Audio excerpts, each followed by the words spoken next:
est-il permis à un mari de renvoyer sa femme? Jésus leur répondit, que vous a prescrit Moïse? Ils lui dirent, Moïse a permis de renvoyer sa femme à condition d'établir un acte de répudiation. Jésus répliqua, c'est en raison de la dureté de vos cœurs qu'il a formulé pour vous cette règle. Mais au commencement de la création, Dieu les fit hommes et femmes, et à cause de cela, l'homme quittera son père et sa mère, et il s'attachera à sa femme, et tous deux deviendront une seule chair. Ainsi, ils ne sont plus deux, mais une seule chair. Donc, ce que Dieu a uni, que l'homme ne le sépare pas. De retour à la maison, les disciples l'interrogeaient de nouveau sur cette question, et il leur déclara, celui qui renvoie sa femme et en épouse une autre devient adultère envers elle, et si une femme qui a renvoyé son mari en épouse une autre, elle devient adultère. Acclamons la parole de Dieu.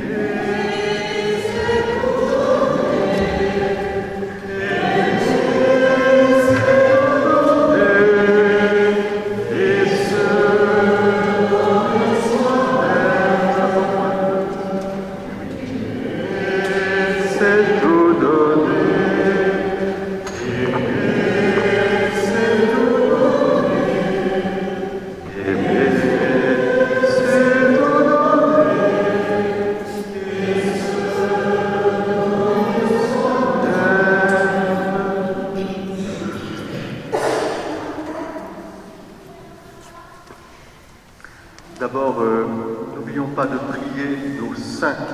Saint Antoine de Padoue, vous qui faites trouver tout, faites-nous trouver le téléphone de Florence, c'est ce qu'on a dit tout de suite là, en allant chercher, parce que Florence n'avait pas son téléphone pour pouvoir mieux nous faire chanter, et on l'a retrouvé. Le téléphone est retrouvé, voilà. Bien, merci, et Florence en riant m'a dit, il va falloir que je lui donne une offrande, une obole. Voilà. Et oui, nos saints, ils ne cessent de nous protéger, de nous garder.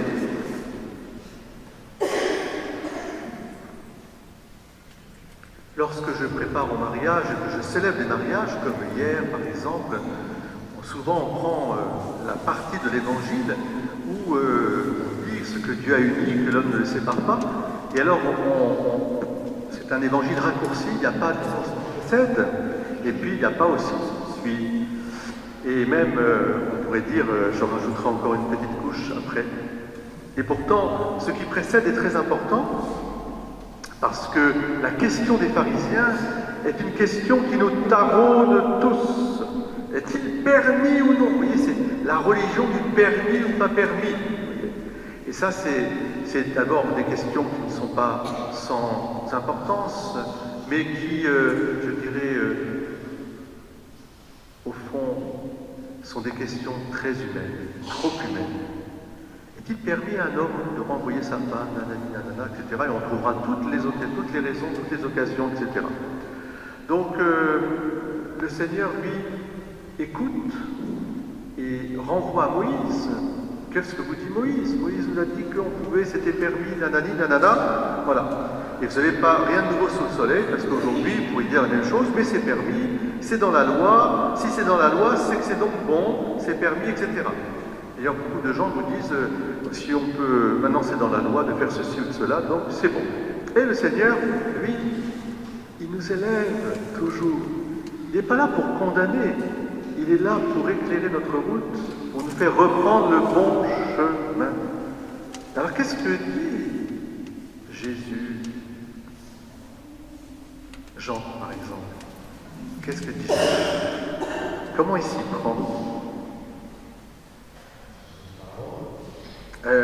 Là, c'est pas une parabole exactement, mais enfin, de fait, on pourrait dire oui, parce qu'il va nous ramener à ce qu'on a entendu du récit de la Genèse. Alors, Jésus s'y prend d'abord en disant, attention, attention les enfants, la dureté de votre cœur. Waouh. Ça, c'est quelque chose d'important parce que, au fond, nous serons jugés sur l'amour, vous savez tous. Et la dureté de notre cœur, c'est ce qui, je dirais, est le danger premier. Qu'est-ce que c'est qu'un cœur dur? Qu'est-ce que c'est quoi un cœur dur? Au sens mauvais du terme. Je n'ai pas dit un cœur ferme, un cœur dur. Geneviève. Ah, exactement, un cœur qui n'aime pas les autres, un cœur qui est imperméable, un cœur ça glisse, rien ne rentre, parce que c'est un cœur qui est centré sur lui-même et qui devient insensible aux autres. Et Jésus, en disant cela, va l'exprimer après, je vous dirai la suite, mais en tout cas, voilà, il dit au commencement. Oh, que j'aime ce mot, au commencement. Au commencement, vous savez, c'est avant même le temps. Au commencement, ça nous ramène au cœur même de Dieu. Est-ce que Dieu a un cœur dur? Et non, parce que Dieu, il est dans une relation d'amour, Père, Fils et Saint-Esprit. C'est une famille. Dieu famille a un cœur de chair incroyable. Il nous le dit à longueur de page dans la Bible. Combien même une mère oublierait son enfant, moi, à Dieu ne plaise, moi je ne t'oublierai pas. Je tressaille dans mes entrailles les plus profondes. Comme une mère enfante son enfant. J'ai des douleurs de l'enfantement. Et mon cœur est déchiré. Voilà. Mon cœur se déchire et il le déchire à l'envie. Il a un cœur de chair, et alors tellement que, évidemment, pour celles et ceux qui sont déjà allés à Paray-le-Monial, eh bien nous savons que le cœur de Jésus est l'emblème aussi de son amour infini, puisqu'il a déchiré son cœur pour nous donner la vie sur la croix. Voici ce cœur qui a tant aimé les hommes et qui ne reçoit d'eux que ingratitude et indifférence. Voilà, un cœur dur, c'est ça, il faut se méfier du cœur dur. Et alors, le Seigneur, eh bien, il nous renvoie au commencement, et il nous dit au commencement, Dieu a créé l'homme et la femme pour être ensemble. C'est le récit de la Genèse. Ce qui est très beau dans le récit de la Genèse, il y a deux aspects. D'abord, c'est un récit, bien sûr, qu'il faut prendre comme un récit symbolique, mais qui dit quelque chose de très, très, très profond. Alors, à votre avis, parce que qu'est-ce qu'on a glossé sur la côte d'Adam? Moi, je me rappelle, même à l'école, on se moquait des chrétiens en disant « Ouais, toi avec ta côte, etc. » Voilà. « Touche ta côte, est-ce qu'il en manque une, etc. » Ça, c'était les communistes, parfois, ils disaient ça, les gens athées, c'est du récit, n'importe quoi. Je dis « Non, tu n'as pas compris ce que c'est que la côte d'Adam. » Qu'est-ce que c'est que cette histoire de côte d'Adam, à votre avis? C'est le côté. Si on est à côté, on est proche, on est côte à côte, déjà ça. Déjà réfléchissez à ce mot côte, côte à côte, n'est-ce pas? Et puis, il y a peut-être quelque chose de très important, puisqu'au début, Dieu présente tous les animaux à Adam. Oh, on les aime, nos petits toutous, nos petits chats et tout ça, hein? J'ai même vu quelqu'un qui promenait avec une belette attachée avec une... C'est maintenant les animaux de compagnie, des petits rats, des petites choses. Bon, moi, c'est pas mon truc, hein. Mais bon, voilà. Alors, j'ai dit, ils sont mignons comme tout. Mais qu'est-ce que dit l'homme quand il regarde les animaux? André, je m'adresse à vous. André, qu'est-ce que dit l'homme quand l'homme voit les animaux? Ah, il n'a pas changé les piles. Alors, expliquez. Quand Dieu présente à l'homme tous les animaux, Adam, il dit quoi en regardant les animaux? D'abord, il leur donne des noms, oui, mais il leur dit quoi? Il dit quoi à Dieu? Et voilà. Et oui, comme dit très bien Bernard, André, Dieu, il dit à Dieu, il me manque quelque chose. Il me manque quelque chose. Et c'est ça le symbole de la côte. Quand il y a une côte qui est enlevée, il y a une béance. Ça indique qu'il y a quelque chose qui manque. Et qu'on a besoin de l'autre. On a besoin de l'autre. Isha, la chair de ma chair. L'homme et la femme sont complémentaires. Et c'est cette complémentarité qui fait le bonheur de l'humanité. Une humanité où on bannit la différence est une humanité totalitaire. Où tout le monde doit être, je veux voir qu'une seule tête. Et ben ça c'est, ou un seul costume, ou une seule, il n'y a plus de sexe, il n'y a plus de différence, il n'y a plus rien. Mais c'est terrible, hein, c'est affreux. Au contraire, il faut être là côte à côte. C'est très beau, c'est très profond. Parfois on a un point de côté aussi. Voilà. Donc c'est ça ce que ça nous indique la lecture d'aujourd'hui. C'est que nous sommes faits pour vivre en harmonie, en communion. Au commencement, il était ainsi. À cause de la dureté du cœur, et donc le péché, la désunion s'est faite. Et le Seigneur vient pour rétablir la communion. Vous voyez, c'est cela la profondeur du mystère du Christ. Il est le Fils bien-aimé du Père qui, se faisant homme, nous redit comment nous devons vivre en tant qu'humains, côte à côte. Qu'est-ce qui fait le malheur de l'humanité aujourd'hui, comme hier et avant-hier? La désunion. Qu'est-ce qui fait le malheur de nos familles? La désunion. Qu'est-ce qui fait le malheur de nos communautés? La désunion.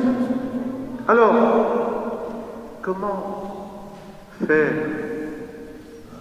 Il faut être conscient d'abord, il faut avoir des idées claires, justes, précises.